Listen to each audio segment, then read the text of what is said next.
Hello guys, ito po ang iluluto ko ngayon para ulam naming hapunan.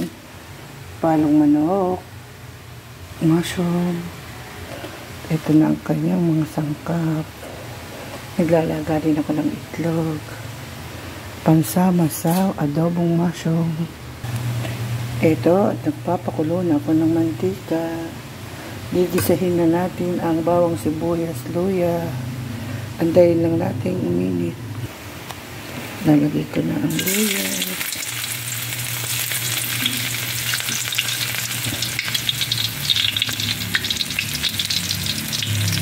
Lagyan natin.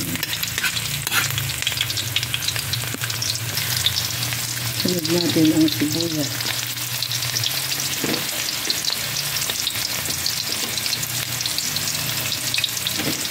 Sabay na rin natin ang bawang. Sabay na sila. May sili kasi, inangatan ng sili, mamaya pa ilalagay, pampasarap. Ating halo-haloin.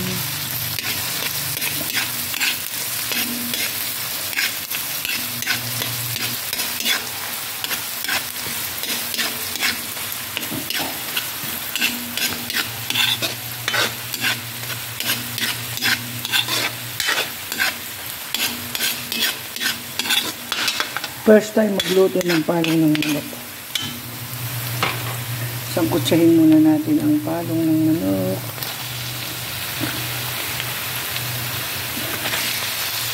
Nabili ko yan sa IC1.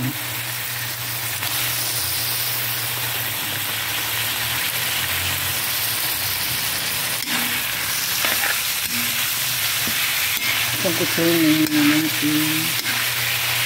Bago natin tubigan at lagyan ng toyo, lagyan natin ng suka at ng paminta.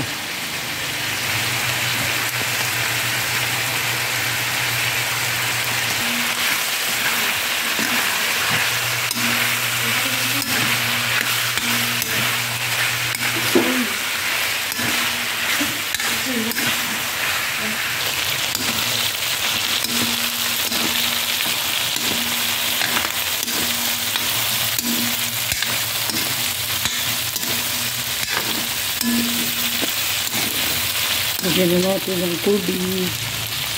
Malaki tubig at ito na sunog. Saka natin lalagyan ng toyo.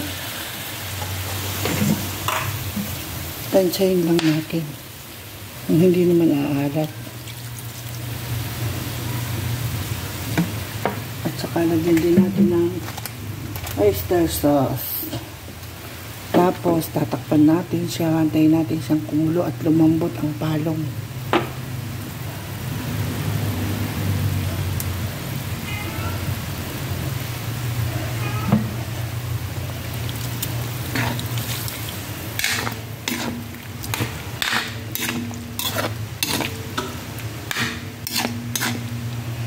Ngayon, tatakpan muna natin siya. Dagdagan pa natin ng konting tubig para mas lumambot ang palong. Lagyan natin ang dahon ng laurel. Ating halu-haluin bago natin takpan. Hayaan natin siyang matuyo. Mga ilang minuto, mga 5 to 10 minutes. Takpan muna natin.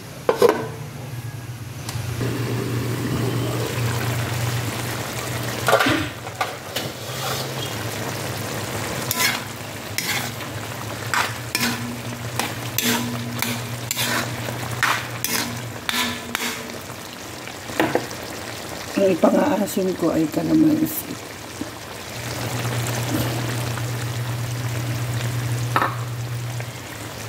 Lalagay ko na rin ang mushroom.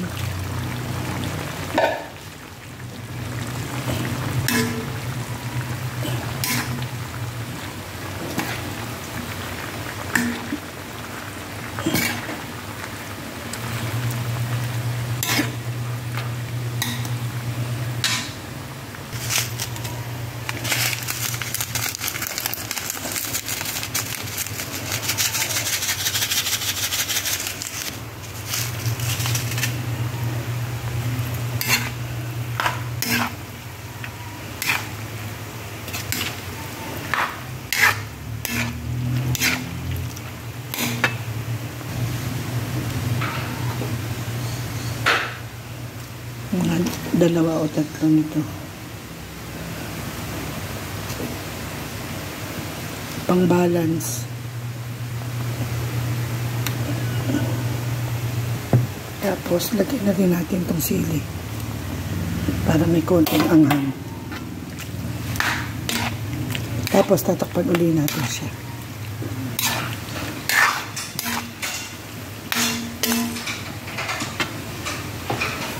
Kasama na rin natin.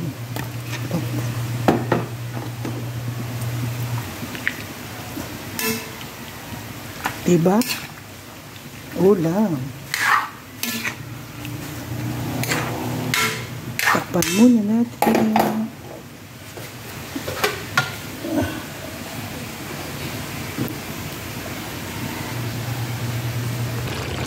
Ito na po at luto na ang ating adobong palong with fresh mushroom and boiled egg.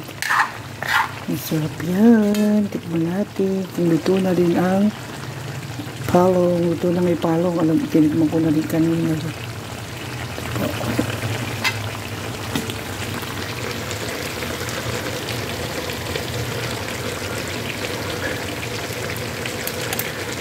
Mainit.